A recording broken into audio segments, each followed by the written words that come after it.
ka.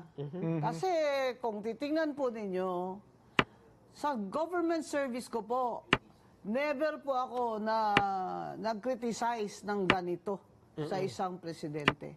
Ngayon lang. And with good reason. After analysis at objectivity. Nabanggit niyo yan yung yung puntahan muna natin yung analysis. Kasi ang nakikita lang ng tao ay nakapost na maikling mga salita, di ba? Yes. Ano po yung sinasabi niyong analysis behind? Paano niyo nasabi na Anong triggering factor, ano? ano ang nakita niyo? Tingnan po ninyo yung economy natin, which is the reason why. One of the reasons why ang mga tao ay nagpoprotesta na ng tuloy-tuloy. Iba-ibang grupo na ang nagpoprotesta, lalo na nitong nakaraang buwan at itong November. Dahil kung titingnan po ninyo, minana po ni Duterte, President Duterte kay GMA, ay maganda po ang ekonomiya. Minana po niya kay Pinoy. Di po ba? Yes po, yes po. Ngayon, ako ina-appoint ng mga Aquino, pero karangalan ko po yun. At maganda naman po ang pamahala ni Noynoy Aquino. Siya po na-appoint sa akin sa COA, siya po na-appoint sa akin sa COMELEC. Si President Cory Aquino po nag-appoint sa akin as OIC Mayor ng Cadiz. Cadiz saan City. ako nanalo ng eleksyon at 6 taon ako nagsilbi sa Cadiz City. And when I left Cadiz City, it was a first-class city. From a bankrupt third-class city in 1986. Kung titingnan po natin mula kay si GMA was in power dahil sa EDSA 2. Hindi po ba? Tinanggal ng mga tao si ERAP. Ang Catholic Church, si Marcos, tinanggal natin, pinatalsik sa people power na nawagan si Cardinal Sin. Ngayon si ERAP naman, di ba? Dahil po naman sa kanyang pangungurakot, ay nag-lead na naman si Cardinal Sin at mga NGOs. Hindi po ba? Tapos si GMA.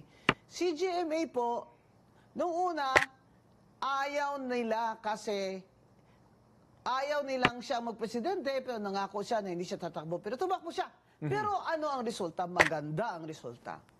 Kasi si GMA po, Gloria Macapagal Arroyo, has a PhD doctorate degree in economics from the University of the Philippines. Alam nyo, kahit anong sabihin nyo, ang tao may sadyang talino at kaalaman sa ekonomiya, ay talagang bihira po siya nagpi-failure. So, after that, Pinoy inherited, di ba, a good economy. Okay? The result was good. He was also a good president. Wala kang makitang usap corruption. And then, Duterte became president in a very difficult time dahil nag-COVID pa. Yes. Okay? Tatlong taon. Umakyat yung debt ng Pilipinas because kailangan magutang para sa mga ganito, sa pandemic, sa ganyan. Nung si BBM na, ay taon-taon, dinadagdagan niya yung utang. Etong taon na ito, ang dagdag sa utang ay 2.7 trillion. Okay? Trillion po. Ay nako, hindi po nyo mabilang yan, ang trillion.